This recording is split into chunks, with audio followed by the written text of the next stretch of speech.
Yo, what is going on, Growmies? Hope y'all are doing well, growing well. Now, Growmies, welcome back to the final episode of Northern Lights number 5. In this episode, episode 7, we go from seed to complete harvest. First off, to start this grow, we gotta decide on our medium, which is of course the best organic soil. But how do I set up the soil for Northern Lights number 5? To start this grow, I ended up using the classic tried and true organic soil, which was made up of a mix of Roots Organic, HP Pro Mix, and Grow Peaceful soil. Plus, I also heavily amended the medium with some gypsum, Burpee's All Organic, and worm castings. Now, finally, it's time to pop the beans. To pop these beans, again, we're using another tried and true classic method of seed directly to soil, just like nature invented herself. And after a few days, pretty much most of the Northern Lights seeds popped. Now, some people might be questioning at this point, why did you pop so many damn seeds? Well, these seeds are regular seeds, meaning that half of the population is roughly female, and the other half male. Again, these are not feminized seeds, which means we're gonna have to toss a certain amount of ratio of the plants once we get to flower.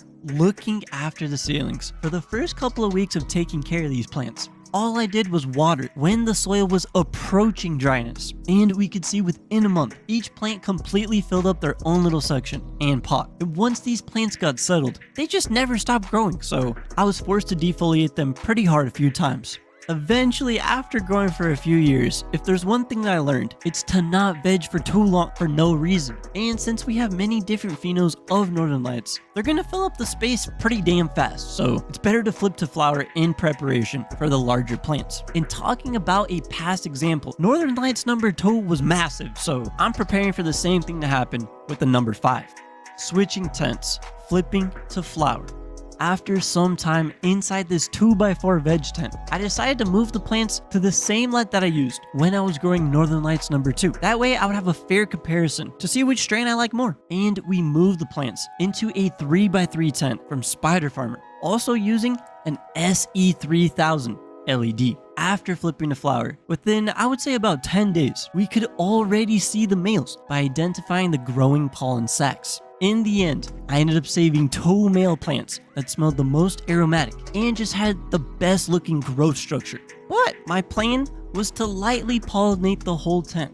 But after a couple days, just like a blizzard overnight, these damn male plants nutted all over the tent, leaving pollen littered across all the flowers. And damn, you know what? I got exactly what I asked for. I said I wanted to pollinate the tent. I did. But that's not exactly what I wanted, man. I just wanted to pollinate the tent a little bit. But as we can tell, I have seeds for life. Now, Growmies, if you decide to take the journey and venture into growing your own wheat throughout some point in the grow, shit's gonna happen. You're gonna learn. During this time, I learned big time that I don't want to pollinate my plants that hard or heavy at all. The better way to pollinate would have been to remove pretty much all of the pollen sacs, only leaving a few, or just dust the pollen onto certain branches and isolate the males. But this time, we didn't, and we did open pollination. So we can say that we've done open pollination. Anyways, after the plants got completely pollinated, I'm not gonna lie, I really did get a little bit disheartened and lost some motivation because I saw the quality was already diminishing.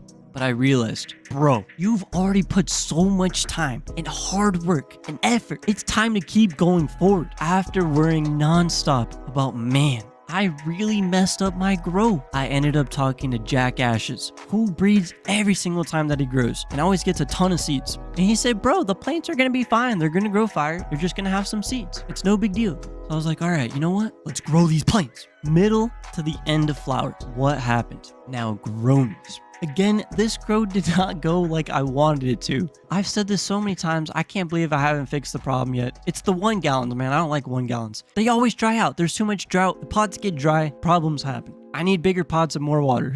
As we can see, not all the plants were happy. Some plants could not handle the drought at all and got super hungry, while some other plants look completely green and happy. So again, different phenos, different seeds. Even though it's Northern Lights number 5, every single seed was pretty wildly different. Now, I must question is Northern Lights number 5 worth growing? And man, if it wasn't for that one plant in the front, I would say no. All the other Northern Lights number 5 phenos just didn't really have a crazy smell or aroma. It almost just smelled like basic dab, which completely surprised me because Northern Lights number 2 was so much better. But luckily, again, going back to that plant in the front, we have found something extra unique and special. This Northern Lights number 5 seed literally smells like that chemical sour green Skittle green apple with no dankness, just like pure candy. It's fucking awesome. Now, I already know the comments, oh, that's not the real Northern Lights, blah, blah, blah. Bro, this pheno of Northern Lights, the green Skittle apple, fire. There's times where I smell a plant, I'm like, this is why I grow weed. Because when I find this one little unicorn, it's fucking awesome. It's great. It makes it worth it, you know, to find those unicorns. That really special flavor. Like I said before, I've really had my expectations extremely high for Northern Lights number 5, since number 2 was incredible. But most of these plants weren't actually good. I gotta say, there's a lot of random weird nug structures that are just super OG and not desirable at all today. Luckily, there was one plant worth growing, and especially worth cloning. Now, GROWMIES, I know I'm not trying to be a broken record right now, but seriously, this video would have went so much different if there wasn't just one good plant in here, you know? But luckily, to the green sour Skittle Northern Lights number 5 pheno that we found, it definitely made the whole grow. Honestly, if it sucks that I had to waste the space to find this one plant, but at least I found it now. Looking a little bit deeper at the green sour Skittle pheno, the nug structure just looks immaculate and looks really well grown. I will say the nugs are definitely smaller, and this plant would benefit from a proper training. Now, the whole point of this Northern Lights number 5 series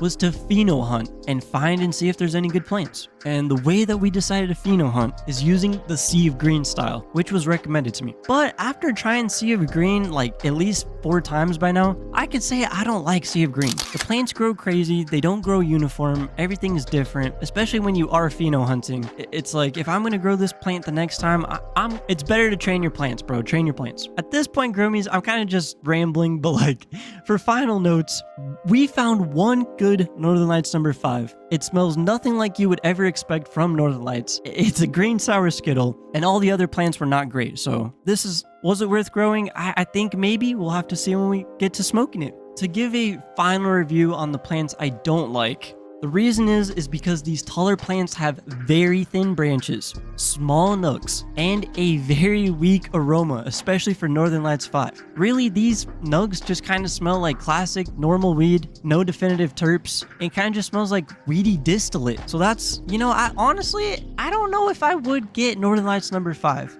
especially over number 2 or Pierced Indica. Pierced Indica, way better of a plant. And Northern Lights number 2 also better. But again, we haven't smoked it, so whenever the smoke report comes, that's when we're going to make our final decision. I gotta say, I am definitely excited to finish drying and curing these plants and giving a true smoke report, especially on the green sour Skittle plant. So yeah, GROWMIES, Northern Lights 5, I think it is worth growing for that one plant. I will say growing the plant wasn't very enjoyable compared to like growing other strains that I like to grow a lot more. Not saying, you know, it's not an enjoyable strain to grow, but I just didn't have the greatest growing experience, and I didn't have the greatest pheno expression either. Across the entire board, I'm actually pretty let down on the phenotypic expression of Northern Lights number 5. I was expecting a little bit better.